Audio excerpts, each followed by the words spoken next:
Hello friends, welcome to my YouTube channel. Ten tuna kain setting here. Inbox in general ahilole normal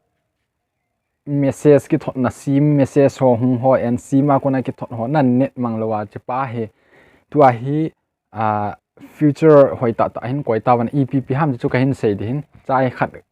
phat apha pen cho voice on thot the na chu kain vet sa den hi chun abula kona zone again hin vet pemla ten kachin la than he lung set ten like share subscribe nin bol pe divino kain tem ve okay ke pa masang kamin chule bonga hin ke pa ka video abula kona zone again hin vet pe jin ke pa thu kain se he direct pan pai tau ten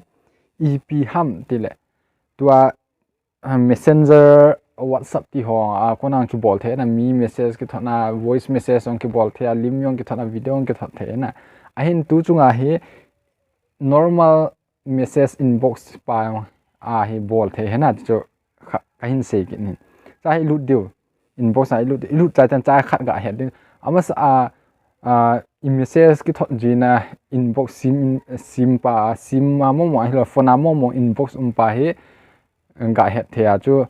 inbox nga bo te all details ki tel totala mieng he na example message epp message private message im jau se company message ho alole bank langa kona message ho direct a totally mieng he na ai tu chunga pa hi chom hi ta chom ma hin khen he na example ama sa pe na ga chiu ten otp ki tin otp ana che ten chun ima na bola otp na number da kon otp hung jau se chu otp line na bo hi na message ho otp ho de na chu khat na hin ani na chila transaction ki tin transaction he thil en account ma kona account ki et number ki et pa chu account ma kona min thil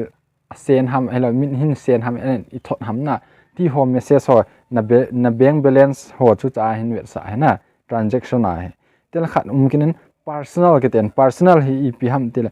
nang mi to na ki ho na mi to naga personal ta naga ki ho na ho ai lo le company nang direct nga hin ho na ti ho message bo cha ki na he cha example mi to ki ho na cho blara hin na cho kain ve sa thelo cha hi cho he khat phat na cho ko na cha personal pa he phat na chu hi le zo ka sei banga thil tam ta whatsapp ma ki bol the ho chu tu hi normal whatsapp ma ki normal message na ki bol the ta na ep ham tile example cha he mi khat pe na he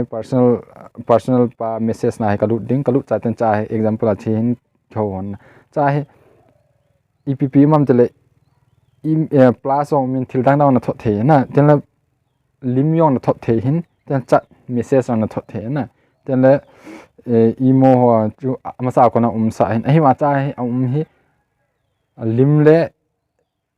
voice ki thot pa na voice recording ki thot pa he tu hin et tha we na chi cha he ko